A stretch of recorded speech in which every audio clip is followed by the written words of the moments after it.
Welcome back everyone to another Company of Heroes 2 replay cast, and this time we're going to have a 2v2 on Across the Rhine actually. It's coming from Koto.org, so it should be pretty nice. We have Korean guy playing, I believe this is the same Korean guy as last time.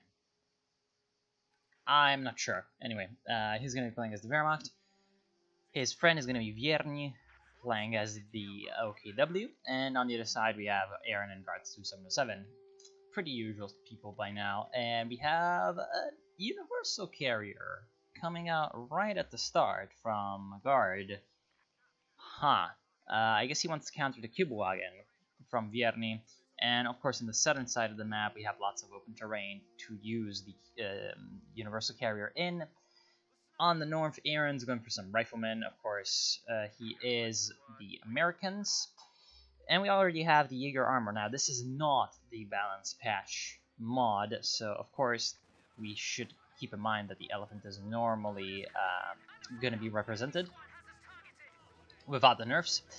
And so we do have the UC and the Kübelwagen fighting it out right now, and of course the Universal Carrier is going to have a pretty good advantage, especially as it's firing on the side of the Kübelwagen, so of course pretty good damage coming in. In the meantime, in the center we have the MG42 from Korean guy suppressing all of the riflemen and forcing them away. We have a second rifleman squad coming in to support, but it's not going to be managing to get a flank off. In fact, the MG42 was predicting a flank and reposition. Very nice play from Korea. Unfortunately, he's going to have to take that back and reposition his MG to fire on the riflemen in the upper part of the central area. And in the meantime, in the south, we have Guard doing some really good plays and forcing away all of the infantry from Vierny one by one. The problem is, here comes the Kübelwagen, which has been repaired by the Sturm Pioneers. Very good pull out and pull back in from him. Now he's got a full health Kübelwagen. Of course, the UC is also full health, but the problem is the infantry sections aren't, and so they're going to have to pull back a little bit. In the north, we have Korea doing pretty well against Aaron. Aaron's being forced away, and he's got a mortar out already. Interesting. He's gone for the mortar against the, of course, Wehrmacht player, so he's expecting his enemy to go for a couple of MGs and probably a mortar or two of his own. So he's got the mortar himself to counter it, which is okay. The problem is it isn't really going to be helping him out very much against the Free Grenadiers that Korea has right now. I should really look up how to say that name, but whatever. We have Aaron coming in with some riflemen. Of course, he's got 3 riflemen himself, but the problem is this is across the Rhine, so the engagement distances aren't the closest, and the riflemen really do well at close ranges rather than the longer ones, where the Grenadiers indeed excel. And the Grenadiers are also cheaper, so this is going to be pretty good for the Germans right now, because the Allies will not have the ability to do too much. Of course, they can still capture their field point, but here comes the response from all the Grenadiers, and plus the MG as well. The riflemen are just going to have to treat in some way. Rear echelons being sent to harass it, including munitions. Of course, they're being countered by the Volksgrenadiers. In the meantime, in the South, Guard has upgraded his UC with the Vickers K, which is a really good upgrade. It's going to lay down a lot of damage against these Volksgrenadiers, and of course Vierny doesn't really have a counter for it right now. He should go for a Rekenwerfer at this point. He's not doing so, despite the fact that he's got 460 manpower, and no, he is right now going for a Rekenwerfer, is he? No, he's going for a support gun. No, okay, so he's upgrading both of his upgrades on the battle group. Not entirely sure that's the best decision. I mean, when you're facing the UC with the Vickers K, you might as well just go for the Rekenwerfer, because it's really important to take that out as quickly as possible from the map, because it's got that suppressing fire, which is only 10 munitions. It can be very devastating to your infantry. In the meantime, pretty good usage of the mortar by Aaron to harass these poor Grenadiers capturing the point. In fact, they're really... Well, okay, it was actually shooting at the MG, which is now retreating back to the building.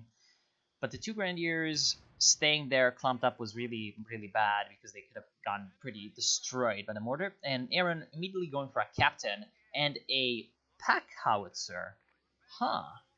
Mortar plus pack howitzer is not something I usually see, because these 2 units kind of do the same thing in one way or another.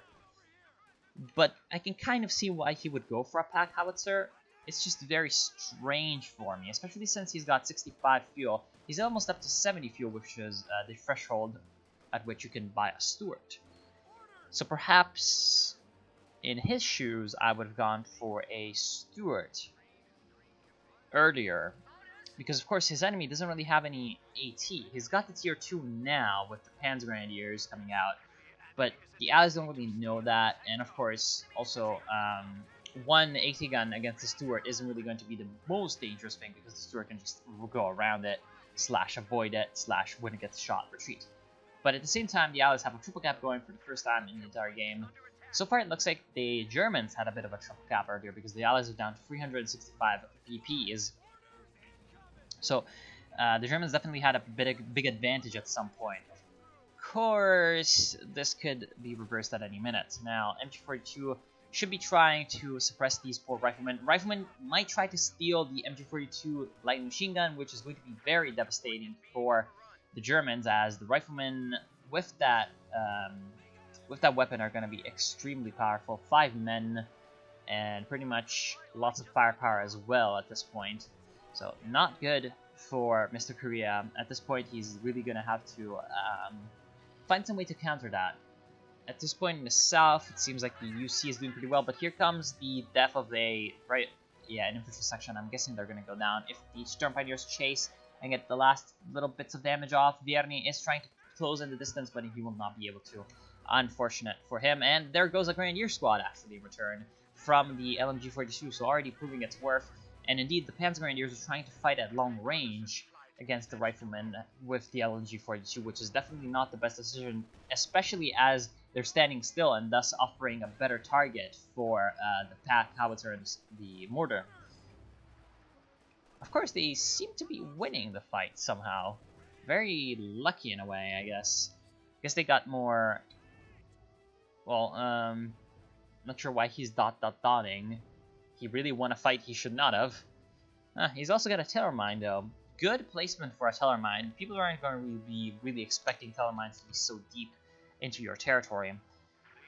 And that might just catch out the Stuart, although the Stuart seems to be heading more towards the center to try to help out his ally as well against Vierny. Speaking of guard, he's got a decent push going. He's got 2 tank hunter infantry sections actually with the Boise AT rifles, and he went for the upgrade for the squad sizes. So he's definitely going to be very focused on getting a pretty strong infantry force. In fact, he's gone for 5 infantry sections. I always see this, and I never see it work out, so I wonder. Anyway, AT gun in the south, actually, from Korea guy. So we have a lot of focus on the southern side of the map from the Axis, and of course, this kind of allows Aaron to get the north, just sort of hunker down, fortify up a few points, manage to hold and get some resources for his team, and then come down with his main forces towards the center and the south as well. So I'm fairly sure that this was not the best possible option for the Germans. I mean, they're kind of allowing the allies to concentrate on an area, and okay, good dodge coming in from the infantry section of the bundle grenade. Bundle grenade... Yeah, that was not really too much of a expense for the Germans because they have a lot of munitions. Aaron also has a lot of munitions, and I'm not sure what he's going to be going for with that. He does have a few doctrines with call-in attacks, like the P-47 rocket strafe from the airborne doctrine and the P-47 strafing run from the tactical support. Of course, he's also got the tactical support, which means that he could be going for a lot of LMGs and 1919s, which could be very dangerous for his riflemen. And unfortunately, there goes... there goes a lot of Volksgrenadiers. Vierny's still taking some pretty heavy casualties. He's got a lot of resources overfloating. I wonder what he's going to be doing with those. He still hasn't gone for the third truck. He's going for it now. He might try to go for a KT at this point, considering the amount of resources he actually has stockpiled. Or he might be trying to go for a quick Panther. At this point, however, I really wouldn't go for a Panzer IV. because Guard clearly hasn't gone for any vehicles yet, so he's going for the later game plays. He's got the, of course, special weapons, special weapons regiment. That has the Vanguard Operation Crocodile, but I'm thinking that he's actually going to go for something else from the company command post first. Pack Howitzer are not doing too well. It's only up to 4 kills, whereas the Mortar has been recrewed, so it's also not got any kills under its belt, but I'm sure that the Mortar has been doing okay so far. Again, the 2 indirect fire units being purchased by Aaron are kind of weird, because the Pack Howitzer can really work, but can really also not work, and so far it would seem more towards the second option, not really working out too well.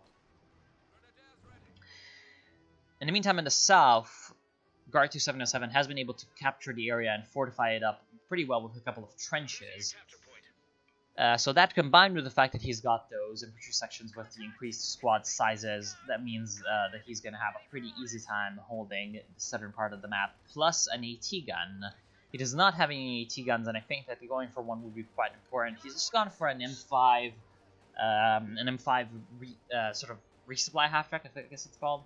Yeah, resupply half-track, which can both reinforce and plop down Vickers Ks for his infantry. This is quite big because you do not need to research weapon racks if you have the half-track, because the half-track can drop both Vickers Ks, which are better than Brens, and Piats as well, so very dangerous. Mortar goes down in the north. Looks like the Axis were able to sort of get up together a good push and smash through the Allied lines. The Stuart wasn't enough to stop it because it was afraid of, I'm guessing, the AT gun over here, the Pack. And there goes the Stuart, actually, going down from Panzerfaust and the Reckenwerfer. Very good play by the Germans. There goes actually a Grenadier squad, unfortunately. But Aaron's still taking huge amounts of damage. Here comes a grenade, which could be very devastating against the Panzer Grenadiers, but the Panzer Grenadiers are very well spread out. Only one guy left, but he's still one guy. Oh, here comes the... oh, very good. Here comes the Execute from the infantry section, using its firing squad quite well, and also managing to steal one of the support weapons from the Germans, an MP42 heavy machine gun team. He could have tried to reinforce his troops from the half-track and use the half-track to take out the Sturmpiles and then also steal the Pack gun, and then also recruit all of these weapons. I feel like this was definitely a wasted opportunity from Guard. He should definitely try to charge and grab the Pack 40 AT gun as quickly as possible. He does not want that to go into the hands of the Germans, because again, it is very, very important that something as powerful as a Pack 40 goes into the hands of the Allies. In the meantime, in the south, we have one of the trenches being abandoned to send the troops back north, and the second one eats a flame grenade, so it's going to have to be evacuated and the troops do retreat. In the meantime, very well managing to steal the Pack. However, the problem is there's no Boise T rifle sections up here. Oh no, actually one is there, so we have the option to throw a heat grenade on the Panzer IV. Not sure why he's not doing it. He's waiting for the damage to come down on it so that there's a snare possibility. And in fact, the AT grenade does go down and it does not snare the vehicle. But the Pack is recruited once again by the British infantry, very persistent and managing to get some fire down on that. Target destroyed. I heard a target destroyed from a British vehicle. I'm not sure what that was. I'm guessing that an infantry unit goes down to the M3 half-tracks 50 cal. Wait, is that a 50 cal or some other MG? Yeah, it is a 50 cal.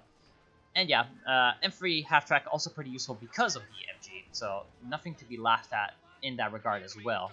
Can be a decent little fire support vehicle for your infantry to help against enemy infantry, especially elite ones that don't have any anti-vehicle. For example, Obersoldaten, which I am surprised to not see from Vierny because he's got 750 manpower, or actually 66 manpower in the bank. And on a map like, of course, Across the Rhine, you might just want to go for some Obersoldaten because, of course, they're very useful against the Allied infantry. But they're just going to be content with sitting with some Volksgrenadiers and, of course, the Panzer Grenadiers from Korea guy. Panzergrenadiers, which right now, again, it's a close range unit on a long range map. I'm not sure why you're going for so many Panzergrenadiers, but it's still kind of okay because then later on in the game they can transition into Shrek teams. So they can be fairly good at both anti-infantry in the early game and anti-vehicle in the late game, which makes them quite versatile and quite decent overall. Again, they're expensive and they're more geared towards closer range fighting than long range, which right now the allies seem to be going for.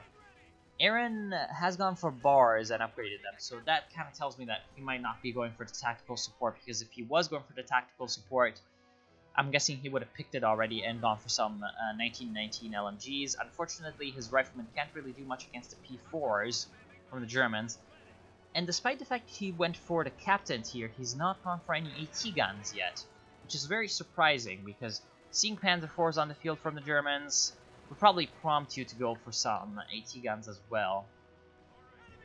But he decided to stay with just the captain as a source of AT, and it's definitely hurting him, as the Germans are able to come up to his most vulnerable, well, should be his least vulnerable point, which is the fuel in the north, but they can just come in, walk right in and capture it without any retaliation.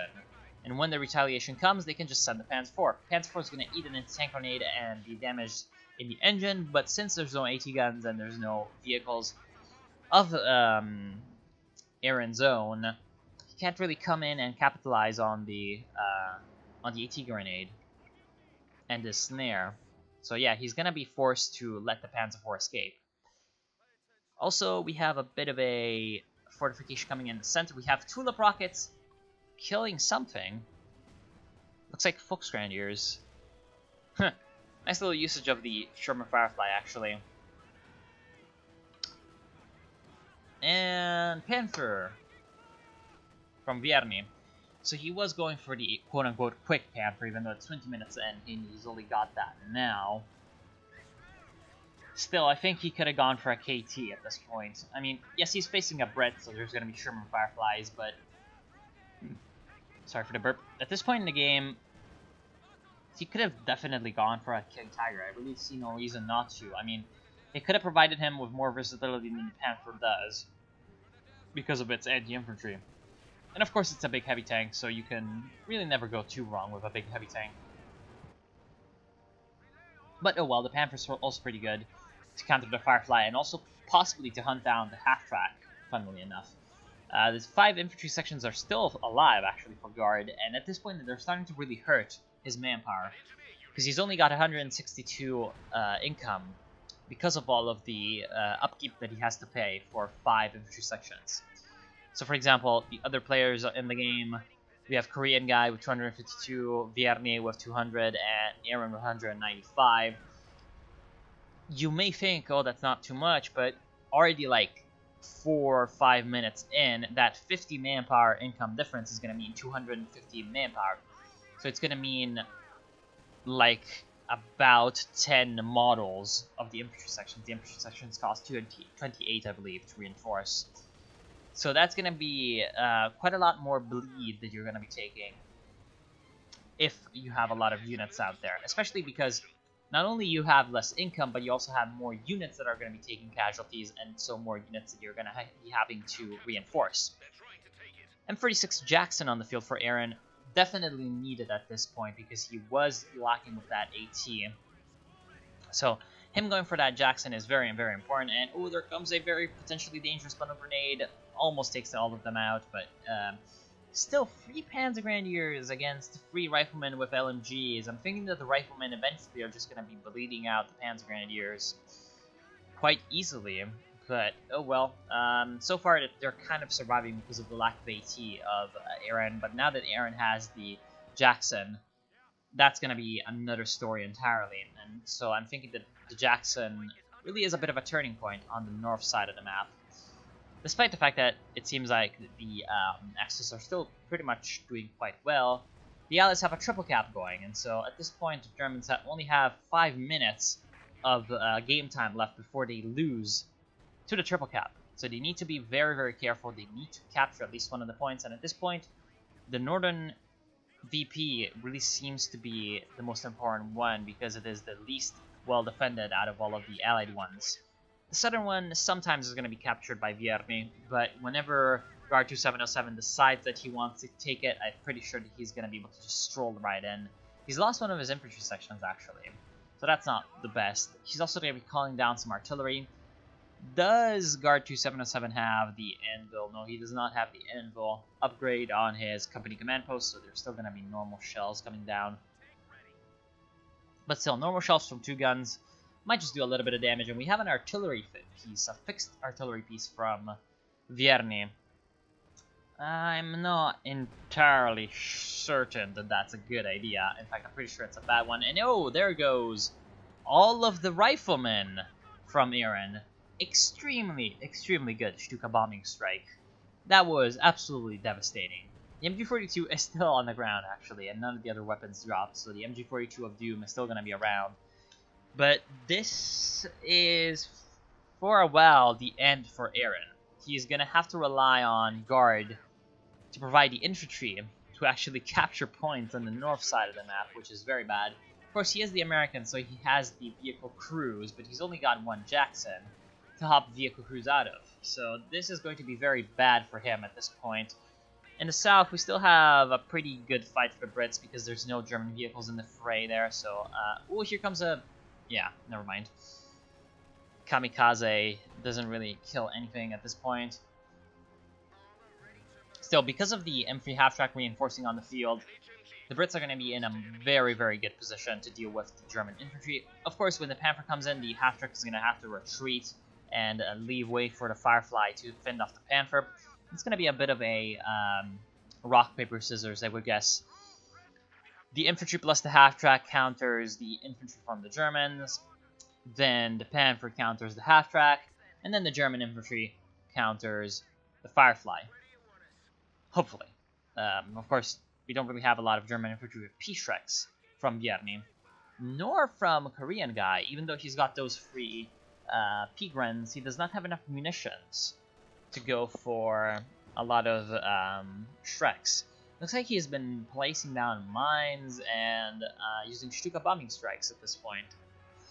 So Stuka bombing strikes, yes, as long as they're as good as that one that destroyed the entirety of the American infantry, that's a really good usage. And in fact, Aaron is kind of forced to go for a Sherman Calliope at this point because he needs to sort of even the odds against the infantry. So with that objective in mind, having a Sherman Calliope can be very good because that can provide wipes quite quickly. Of course, that still means that 3 of his already few units are artillery pieces.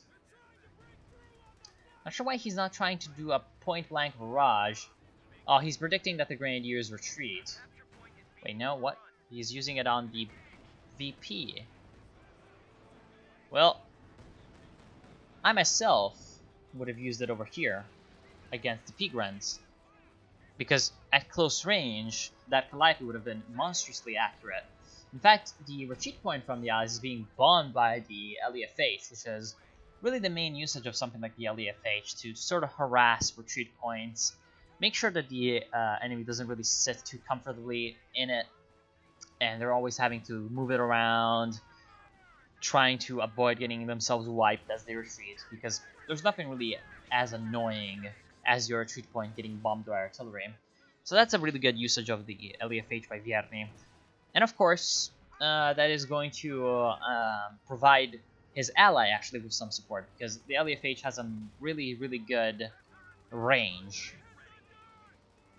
So he can help out his ally as well as helping himself. Speaking of helping himself, he has managed to capture the middle VP, but not really the southern VP. So it's really good that the Germans have such a good advantage against Aaron because of that amazing Stuka bombing strike.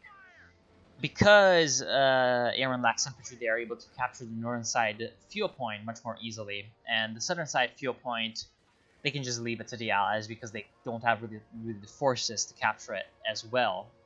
So you have a bit of a fuel exchange. The Allied fuel is going to the Axis, whereas the Axis fuel is going to the Allies. Of course, once Aaron actually rebuilds his infantry force and gets his veterancy back up, which is going to take a long time because he not only needs to get all the upgrades back, so he needs the munitions income. He's also going to need to... Ooh, very nice Calliope Barrage. This is exactly why he actually brought out the Calliope, to wipe out units in like one go. And we have an elephant. Interesting. So yes, he does not only need to upgrade the infantry, he also needs to go ahead and get the veterancy, which is going to take a long time now that the German infantry is much superior to the American troops. So they're going to be winning engagements much more and getting, of course, the Allies are going to be getting less veterancy. And there goes the Jackson. Very reckless to head back into the area where there was an elephant. I mean, Aaron really knew that there was an elephant there, so I'm not sure why he sent in the Jackson. I'm guessing it was a bit of a misclick. Oh well, at this point, yeah, the Axis really have a huge advantage, and it's forcing Aaron to go for 2 AT guns to counter his vehicles. That is, I think, a pretty good move. He needs some way to counter it, and here comes the Churchill Crocodile. Again, this is not a nerfed one, and we have the concentrated fire operation as well, being plopped down on the Schwer Panzer quarters, doing only about half damage. I believe it was nerfed as well, so of course not quite as effective as it used to be, just one-shotting Schwer Panzers. Also partially because of how unlucky, I believe, Guard was in getting a lot of his shells to miss. Yeah, in general, Guard could have been a little bit more lucky with that. But at the same time, with the Churchill Crocodile on the field, he's got a pretty good toehold on the south, because the German infantry really isn't going to be able to do much against them. And at the same time, the Panther can try to do something against the Churchill Crocodile, but it's going to have to contend with the Firefly. And the British infantry, which now also has stolen a PaK-40 AT gun, is going to be just reinforced by the veterancy free now half-track, which means I believe it increases the reinforcement radius, which is a very underrated but extremely strong ability. So overall, the British are going to have essentially a mobile fortress with these free vehicles that they can just move around. And in fact, here comes the Churchill Crocodile. Might be able to wipe out one of the, well, in fact, the only Oberstleutnant, and there it goes. Very good. Very good from the Crocodile. Crocodile is going to be in danger from the Panther. Panther using the Blitz ability, trying to get into behind the Churchill Crocodile, but it gets stuck in the front, and in fact, there's a Sherman Firefly here. Sherman Firefly using the Tulip rockets actually hits his own vehicle, but it stuns up the Panther as well. Churchill Crocodile trying to get into the rear of the Panther to block it. It does manage to slightly do that, but the Panther is going to be able to phase through. In fact, the Firefly does manage to chase along with the Churchill Crocodile, destroys it, plus the PaK-40 AT gun destroys the Schwer Panzer quarters. There's a King Tiger on the field for Vierny at this point, but it's just slightly late enough that the Germans lose the engagement very hard. The King Tiger might try to take out the Churchill Crocodile, but with the Sherman Firefly on the field, it is very risky for it. We have a second Jackson in the meantime in the north from Aaron, who has lost all of his infantry and support weapons once again. In fact, it looks like the PaK howitzer was completely destroyed. The mortar is able to be recruited, but really with no infantry on the field, Aaron can't really do much. Also, it looks like the AT guns went and were lost to the Germans. I'm guessing that the wrecks don't even exist anymore, because I just don't see them. And ooh, that's bad for the Germans. There's a triple cap on the field for the Allies, and the Germans only have a lot of forces themselves. While the Allies did lose a lot, the Germans also lost a lot. There's only 3 Panzer Grenadiers for Korea and 1 Folk for Vierny. Vierny really would be well served to be afraid with his folks, because there's the half-track on the field. And so Guard 2707 really should be doing as much as possible to keep the triple cap going as long as possible. Right now the Germans are down to 76, 75 VPs, which means that, oh, there's a really good grenade coming in from the riflemen, so that is even further going to decrease the chances of the Germans really holding onto the VP here. And I'm thinking that Guard is making a mistake not really instantly going for the VP with his mobile fortress, because if he can keep that in his hands, he's only got 64 VPs. I mean, the Axis only has 64 VPs. That's only 1 minute of survival when a triple cap is around. Raketenwerfer, ooh, this is a really good play actually from Vierny, because the Raketenwerfer can cloak. So he can use it to stealthily capture some points in the south, but he's doing it wrong. He needs to capture the VP as quickly as possible. The Germans right now are not in a good position. They need some kind of way to hold the VPs, because the VPs really are what the Allies are going to be using to win this game. Here comes a very nice Tulip Strike on the King Tiger, doing some damage. Thankfully, the King Tiger was already moving, and so it manages to avoid the sort of central area of the strike and getting it stunned. Firefly is forced to retreat by the Elephant, and the Elephant might actually be able to take it out. No, the Firefly, very luckily for the British, manages to escape the deathly halos of the Elephant. At this point, we have also a very good, very good capture in the north. We know that Aaron doesn't really have the infantry to counter that. Here comes a Panzerwerfer barrage. I'm guessing that's a Panzerwerfer barrage. Yes, that is a Panzerwerfer barrage, dealing lots of damage and suppression against the British infantry. Very nice little play. All of the infantry sections are forced to retreat with only 1 man left, except for this one last infantry section, which is now going to be taking out these Volksgrenadiers. But the Volksgrenadiers have flame grenades at their disposal. They're going to have a way to nest them out of the cover. Of course, not enough to stop the veterancy-free infantry section with the Vickers K with 25 kills, but still quite decent. At this point, Guard 2707, I feel like should be going for a Comet. He doesn't have Hammer or Anvil researched yet. Either a Comet or another Firefly, because he really needs some way to counter both the Elephant and the KT at once. This is a very strong combination when they're standing together, because already the KT is quite dangerous against Allied vehicles with its 88mm main gun, but the 88mm main gun of the Elephant does even more damage against the Allied vehicles. So that, plus the fact that the KT has some very strong frontal armor, means that the Elephant is able to sort of sit safely behind the KT while the KT soaks up all the damage, and it is able to snipe away at the Firefly, thus making it unable to force back the KT. It's a bit of a vicious cycle for the Allies and a virtuous cycle for the Germans. The Allies need some way to break, and a good way to do that, I don't think would be spamming infantry. I think would be getting out a vehicle force that can actually execute flanks, because at this point, Germans don't really have the infantry to cover pretty much the entire area of the map, and they're really lacking in AT guns and AT weapons in general. So getting Comets and even other Fireflies and using the Fireflies as flanking units would be very devastating, I think, against the Elephants, etc., because it would allow the Allies to both fix them into place, lure them in with the tank destroyers, and then come in with the medium tanks from the side. Ooh, was that a target weak point from the Elephant? Yes, that was a target weak point from the Elephant. Stunning up the Churchill Crocodile, unfortunate for it, but at the same time, I'm thinking that, what is the Churchill Crocodile doing? It's definitely running into the wrong neighborhood. Okay, good. Raketenwerfer in the south, gonna be wiped out from a Centaur. Huh.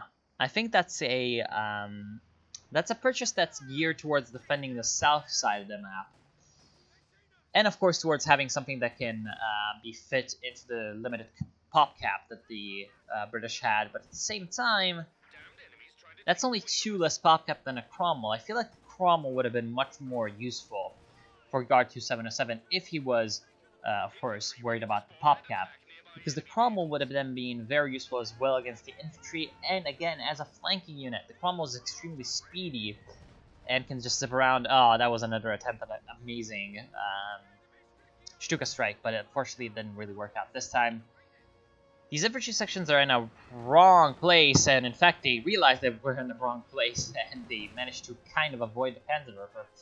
They're still kind of behind enemy lines, but there are no... Well, I mean, the Panzer IV, the veterancy-free Panzer IV from Korean, could be coming down and trying to destroy them, and that would be very devastating. At the same time, in the north, we have Aaron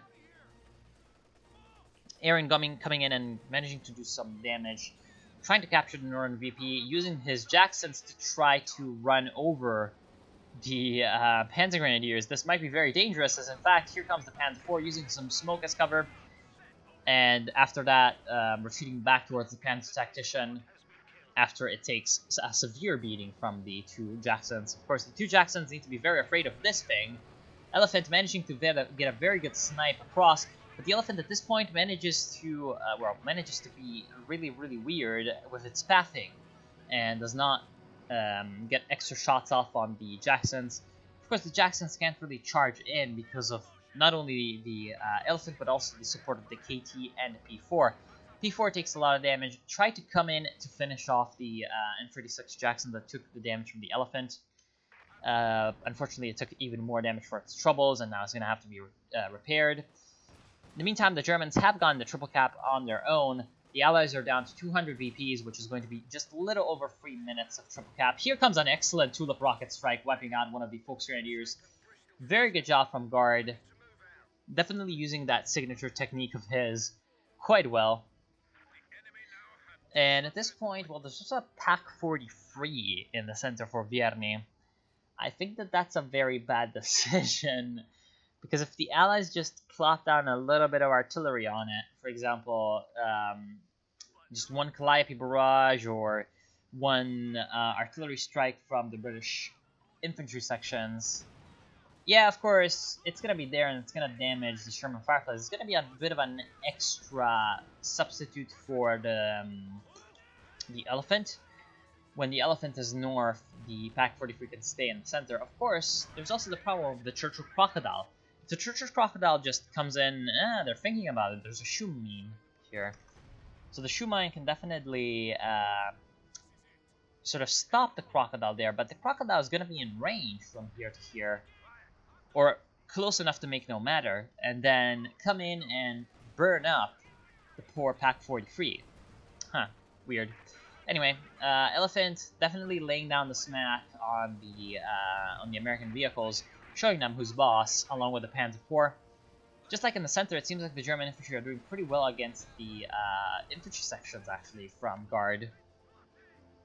And that is because two of them are tied up holding the south. This is exactly why harassment is good, because Vierny was absolutely disciplined in sending basically every time he could a unit to the south to capture the VP.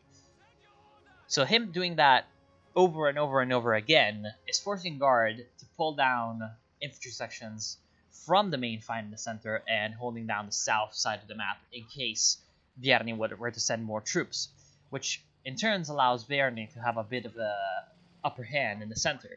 So that is why you always harass as much as possible to get the enemy on their toes and sort of make them pull away troops in a critical moment. Two Jacksons up in the north, not really sure what they're doing. They get spotted by the Panzer Grenadiers. Of course, that means that they're not going to be able to do much of a flanking maneuver against the Elephants, or rather the Elephant. Two Panzerwerfer still alive in the center, and at this point the two Panzerwerfers are being pulled into the center to help out against Guard 2707. Guard 2707 using another one of the reasons why the Pak-43 was not a good idea, also known as concentrated fire operation. It's very expensive in terms of munitions, so that was actually a bit of a trade-off that Guard had to make. Either have more munitions for the Tulip rockets, or destroy the Pak-43. He decided to go for the destruction of the Pak-43 because, again, this is going to force away the Elephant from the north, thus allowing the Jacksons a little bit more of a free reign. Of course, the Jacksons have been destroyed, so this really is no choice from the German. Oh, one of them has been destroyed, but the second one, all these poor repair crews, they all go down. And so, of course, now one of these engineers can just easily come up and take the Jackson for its own. That is very bad. That is very, very, very, very, very bad for the Allies, because then the Jackson can be used in the center as a substitute for the Pak-43. Of course, Jackson's going to be extremely vulnerable to the Firefly as well, but still. In fact, I think that it would be best to send down the Elephant to the center, which is what the Germans have done, and then use the Jackson as a tank destroyer in the north to support the P4. So at this point, the Germans get to have the cake and eat it too as well. They get to defend both the north and the center, which is really bad for the Allies, because the Allies, while they do have a VP advantage, they still have a pretty comfortable lead of 120 VPs, even with just a single cap, because they're defending the south. Eventually, they're going to go down, and the Germans are down to 36 VPs, so they need to be very, very careful with what they let the Allies do. Here comes a Calliope barrage right onto the advance sort of path of the riflemen, doing some damage against them, but also doing lots of damage against the Jackson. Very lightly skinned vehicle, takes huge damage from the rockets of the Sherman Calliope. Sherman Calliope up to 20 kills, and oh, that was devastating. What caused that? I'm guessing the KT, destroying, I'm guessing 2 squads. Yeah, 2 squads going down from guard, and another squad taking huge damage. In the meantime, that allows Vierny to push in the south with the Volksgrenadiere, and while might not be enough with the Veteran C3 plus the AMG-34, that's definitely going to be enough. However, here comes the response. A bit of an escalation now at DEFCON 2 with the Churchill Crocodile to deal with the infantry there. Churchill Crocodile, however, it's taking a risk because it's very low on HP. Two Rill Engineers can't really keep up with the repair needs of the Allies. They're still not really able to keep the Churchill Crocodile topped up all the time. And because of the pop cap situation, Guard can't really go for extra engineers as well. I think that he's actually kind of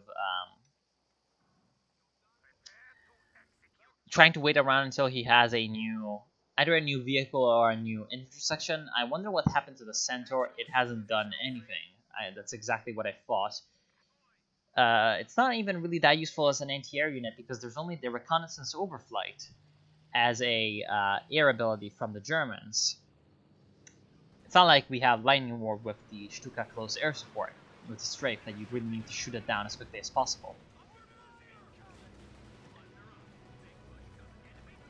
Oh, excellent! Excellent counter battery fire from the Sherman Calliope, taking out both of the Panzerwerfers. Yeah, both of the Panzerwerfers going down in smoke and fire. So that was a really good little play from Aaron, thus allowing the Allies a bit of a more secure environment for their infantry to capture points and such. Of course, in the south, with this Sherman Firefly and the Churchill Crocodile, they can really easily hold the point. What they need to do is they need to be a little bit more aggressive in the north to try to pull away Germans from the center. Very nice, sending in the weaker unit to the center to essentially do some harassment and trying to at least neutralize the VP to stop the VP bleed. This is definitely a good play by Guard 2707.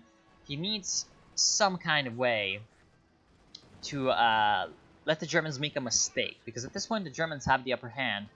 They need to make a mistake with their elephant that the Allies can exploit and come in and destroy the elephant. Of course, with the Veteran C3, this is starting to get really, really hard. And here comes the Beute Panzer Jackson, taking out the other Jackson, plus the support of the Panzer IV with 33 kills, now 34, and the Veteran C3. This is definitely a greatly microed Panzer IV. So unfortunately, Aaron again losing all of his vehicles and most of his infantry, and really having no support weapons. And in the north, he's trying to capture the point with only riflemen. Of course, taking huge damage from the Panzer IV, which could be much more aggressive and trying to push in close. Of course, it's kind of low on HP, so it would take a damaged engine from an anti-tank rifle grenade. But at the same time, nothing really would be able to follow up on it, so it's very, very safe to just come in and lock down some fire on those port infantry squads. And oh, devastating Calliope barrage prevents the Germans from recapturing, and in fact takes out all of the engineers except one poor lonely pioneer. Which means that the Wehrmacht really doesn't have much of a way to repair his vehicles now. He would have to go south all the way to, no, the automatrons haven't been upgraded. In fact, oh wow, Vierny is using a lot of his resources to go for a second Führerpanzer headquarters, because of course, with the fact that he has this King Tiger on the field, he doesn't really have, oh, we're about to have a triple cap going for the Germans. This is very bad. With the fact that he has that on the field, he really needs some way to use his resources that is not a KT. There goes the Centaur, so the south is firmly in the hands of the Germans, but the Elephant is taking huge amounts of fire and also has been destroyed, its engine has been destroyed by the anti-tank sections. Here comes the Sherman Firefly trying to get a bit of a flank off. It does not succeed, and the Elephant goes down to what? I'm still not sure because the Sherman Firefly was still reloading, but the Sherman Firefly also goes down to the German vehicles from the Wehrmacht. They come in and they flank the Sherman Firefly, but the problem is this thing is still alive, the Churchill Crocodile. Despite the fact that the Firefly went down, there's 2 Fireflies being actually bought to replace it because the Centaur also went down. So of course without the veterancy, but still there's going to be 2 Fireflies to counter the KT. At the same time, however, because of the existence of this Churchill Crocodile, the Allies can now recapture the south. There is no more Elephant. So the Churchill Crocodile can pretty much unopposed also go into the center and take out all these Volksgrenadiers and severely damage, I'm guessing, the Schwer Panzer headquarters as well. The only problem is the Königstiger. So at this point, we're basically even on VPs, 37 to 36. AT Gun, actually advancing on its own in the north, is going to try to take out the low health, extremely high veterancy Panzer IV. So close to managing to get around the arc of fire of that gun. And because Korean guy has absolutely no infantry, he has no way to stop this except a Panzerwerfer that he's now rebuilt.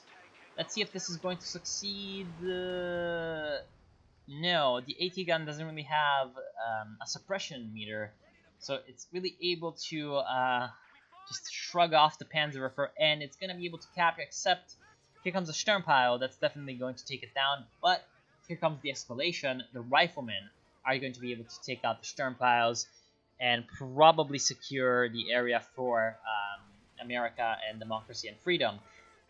They need to get in, though. They need to get in as close as possible so that they do as much damage to the Sturmpiles as possible and force them to retreat very quickly.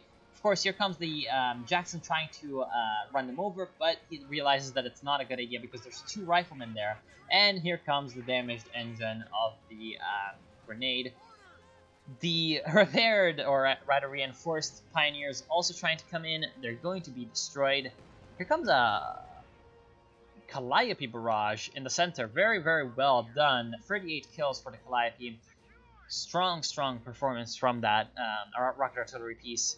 Once again, rocket artillery being a bit of a saving race for Iran. And now in the south, we have a Panther, but there's 2 more Fireflies on the field. So the Fireflies will be able to definitely deal with the Panther if they go in united as one. But right now they aren't, because one of them is still coming in to try to get a bit of a half flank, I guess you could call it. That's really exposing the first one to a lot of danger, and the second one doesn't even have the target prioritized vehicles. Whoa, that was really quick. There goes the Panther, and because of that, now the Churchill Crocodile can come in and destroy these Volksgrenadiers quite easily, and just allow for the flood of British infantry to come in. Once again, the Tommy spam from, well, not really spam at this point, but definitely the huge amounts of infantry that the Brits went for is definitely paying off. Why aren't you just... Aaron should definitely just disembark the vehicle crew. Just disembark the vehicle crew. You can take on these 2 these 2 Panzergrenadiers with the grease guns at close range. That would have been, I think, really easy to deal with. Of course, it would have caused the loss of the Jackson to the second Jackson. And, oh, I guess he was just waiting for the Calliope barrage, but very smartly, Korean guy had his troops just kind of just barely outside so that he could get outside the damage zone as quickly as possible. Anyway, ooh, pretty dangerous stuff coming in the center with the Sherman Fireflies. Firefly ready. Yeah, pretty much nothing too weird happening right now, except for the fact that the Allies are down to 10 points, and they need to do something, because they're still losing 1 VP every 3 seconds, and, well, they need to do something about it. They have their troops in the north, and, ooh, actually using the P-47 strafing run to pin down those P-Grens, and the Veteran C2 German Jackson is now falling down. No Stuka bombing strike, even though we have lots of... Oh no, in fact, here comes the Stuka bombing strike, I'm guessing over here, or perhaps over here. using the Pioneers to just hold the VP, and the Allies now know that the Stuka strike is coming. They're going to try to avoid it as much as possible. It kills the Germans, actually, and that's going to open up the way for the Allies to just charge in and not care about anything or anyone. The Panzerwerfer is still in reloading mode. In the center, also, we have a really good push coming in from Guard, managing to get a few of those German troops taken out. The Schwer Panzer Headquarters is the last thing left. Incredibly lucky that it... I don't know, actually it didn't wipe out because the little icon switched positions because it was being reinforced. The half-track is still alive, and it's still reinforcing the British infantry as they push into the center. And now the Allies have a double cap, and they're about to get a triple cap going because the KT is still down to very, very low amounts of HP. It's Veteran C4, but the Churchill Crocodile, with its heavy armor and huge HP reserve, is just pushing it back so that the Sherman Firefly and the other British infantry can deal with the Schwer Panzer Headquarters. Of course, the Sherman Firefly goes down to the Schwer Panzer Headquarters, which is a little ridiculous, but the Schwer Panzer can't really do anything against the stolen MG34, which is going to hold the VP, and there goes the end, 1-0 for the Allies.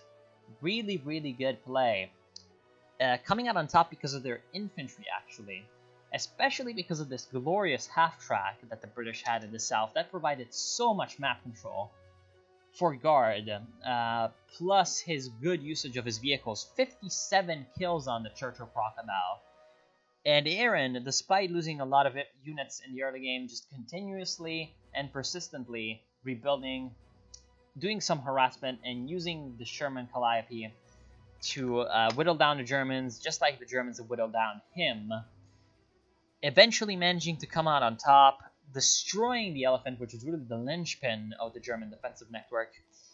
And then at that point, Vierny was really vulnerable because his KT could just be picked off by the Fireflies. So yes, amazing little game from these players. Very, very nice. I want to thank you all for watching. Hope you've enjoyed. Thanks also to the players for uploading the replay, and I'll see you soon.